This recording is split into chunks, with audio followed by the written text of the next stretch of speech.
अब ये जो आपने जो सारी प्रक्रियाएं बताई, इन प्रक्रियाओं में आपने कहा पहला जो है फोरकास्टिंग ऑफ प्रोसेस। मेरे हिसाब से जो फोरकास्टिंग ऑफ प्रोसेस है, अब प्रोसेस जब है तो इसमें हम मैनेजमेंट के हमारे 6 M's लेते हैं। जैसे इसमें आ गया आपका man, money, material, machine, method and market.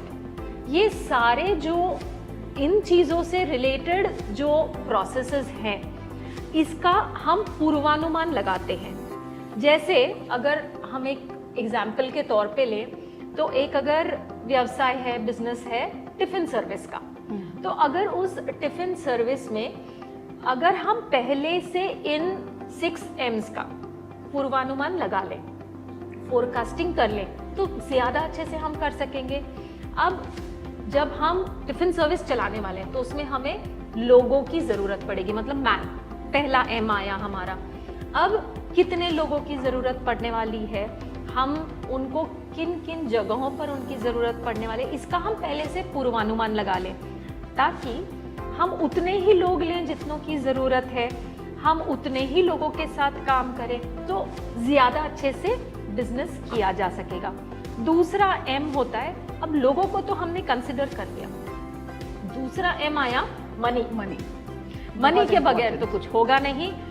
Money जब है, जब हम मनी की बात करते हैं तो मनी में हमें कितना पैसा लगने वाला है, हमें कितना पैसा लगने वाला है, कब कब लगने वाला है और कितने समय तक लगने वाला है, ये सारी चीज़ों का अगर हम पूर्वानुमान कर सके, फोरकास्टिंग कर सके, तो हमारी रिक्वायरमेंट्स क्लियर हो जाएंगी और उस वक्त वो अगर हमारी रिक्वायरमेंट्स फुलफिल हों तो हमारा बिजनेस और अच्छे से चल सकेगा, स्मूथली चल सकेगा। वेरी ट्रू, है ना।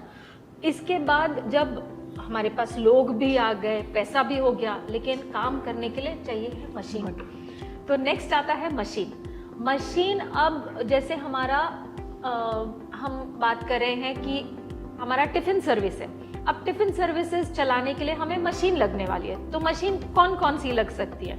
तो मशीन आपको लगेगा, मिक्सर लगेगा, आपको फ्रिज लगेगा, आपको गैस सिगड़ी लगेगी, बहुत सारी बाकी के, और अगर आप ज्यादा रोटियां बनाने वाले, आप ज्यादा टिफिन बनाने वाले, तो रोटी मेकर लग सकता है। बिल्कुल सही। ऐसे ये सब, तो इसका पूर्वानुमान लगाना कि मुझे आज अगर छोटी मिक्सी है तो उसमें काम हो पाएगा क्या, कितने लोगों का खाना बन पाएगा, मुझे कब नया मशीन लेना चाहिए, उसके लिए फिर ये सारा जो सोच अगर वो सोच के रखा तो आपके पास वो सारा सामान रहेगा, आपका काम कहीं रुकेगा नहीं। मशीन हो जाने के बाद नेक्स्ट आता है आपका मेथड।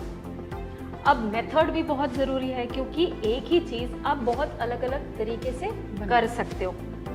जैसे अब क्योंकि हम खाने की बात कर रहे हैं, तो खाने में तो हम सारे इंडियंस बड़े माहिर हैं हमारे टेस्ट बड्स एकदम अलग अलग तरह के खानों का हमें बहुत हम आस्वाद लेकर एंजॉय करते हैं उसको।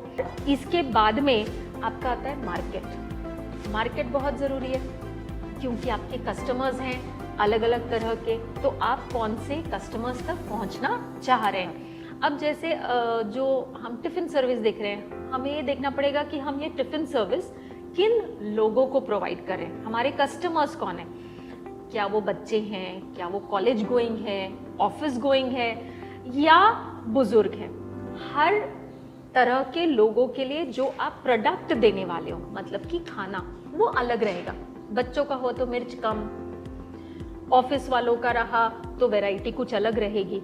इस तरह से आपको मार्केट को भी समझना पड़ेगा और फोरकास्ट करना पड़ेगा। इसीलिए ये फोरकास्टिंग बड़ा इम्पॉर्टेंट एक एस्पेक्ट हो जाता है। अब जब ये हमारा फोरकास्टिंग हो गया, तो फोरकास्टिंग के बाद मेरे ख्याल से आता है कैपेसिटी। चीज और मैं ऐड करना चाहती हूँ, जैसे मैम ने आपने बहुत अच्छा एक एग्जांपल दिया टिफिन सर्विसेज का, जिससे हम बहुत भली भांति समझ सकते हैं कि हमारे बिजनेस में वो 6M कैसे फिट होंगे।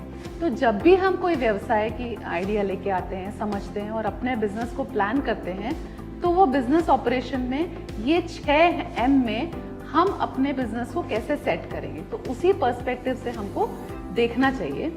एक और चीज़ इसमें मैं ऐड करती हूँ कि हमने ये 6M में एक मटेरियल को कितना हम कितना हमको खरीदना चाहिए, कितना हमको स्टोर करके रखना चाहिए, वो एक बहुत ज़्यादा ज़रूरी है, ताकि उसमें आपकी कॉस्ट बहुत ज़्यादा ना बढ़ जाए और हम कम से कम कॉस्ट में ज़्यादा से ज़्यादा प्रॉफिट कमा सकें।